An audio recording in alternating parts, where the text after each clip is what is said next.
Hi and welcome! My name is Claudia and this is my very first video in which you're going to witness my struggle using oil paints. This is only my second or third time using these, and it's been literally years since I've last touched them, and therefore I don't have a lot of experience with them as I usually work with watercolors. Right now you can see that I had already prepared a sketch and now I'm adding thin layers of gesso onto old watercolor paper that has gone bad. Yes, that can happen if you store it improperly. If you're interested, maybe I could show you what that type of paper looks like and how it behaves.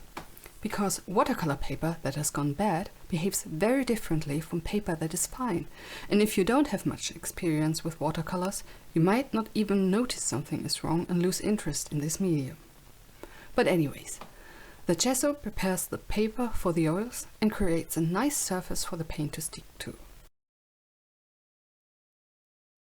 Here I'm using some brown ink as a thin underlayer.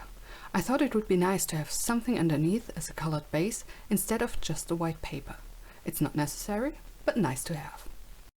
I also decided on using a limited palette, as you're going to see in a second, because I thought that way I wouldn't be too overwhelmed with too many choices and spend hours mixing colors. The palette that I ended up choosing is the so-called Zorn palette, named after Swedish painter Anders Zorn. It traditionally consists of titanium white, vermilion, yellow ochre and ivory black.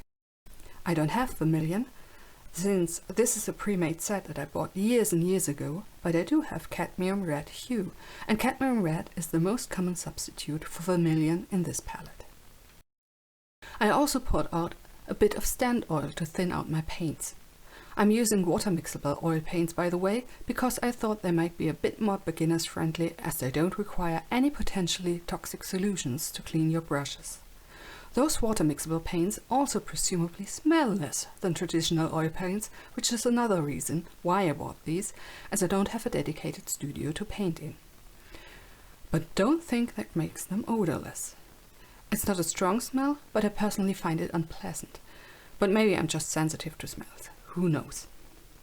But back to the palette. You might have noticed that there is no blue or green, and that's because the black is supposed to provide a cool tone that is missing. Did I struggle with that? Yes, somewhat. I think I could have been fine, but you'll see me pulling out my trusted ultramarine blue later in the video. I've used it for the hood that he's wearing, and it provided a nice contrast with the warm tones of his skin.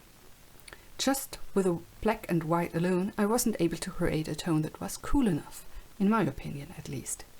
And I fully admit that I have a weakness for blues. I just can't work without them. Another color that I wish was in this palette is a pink or a cool red, because I find them really useful for light skin tones. Although I do think I was able to work with what I had just fine and the skin turned out totally okay. With all that said, my learning curve with oil paints is still pretty flat, to be honest. There's still a lot to learn, many techniques I need to learn and practice. And I guess I have to check out tutorials and watch some videos before I get back to oil painting. But this painting was just a practice piece, so it's all fine. It's fine. So why did I make a video of me painting with oils when I have so little experience with them? I have no idea. But here we are, and I'm running out of things to say, so I'm going to shut up now and play some music. I hope you enjoy and that I'll see you again. Bye!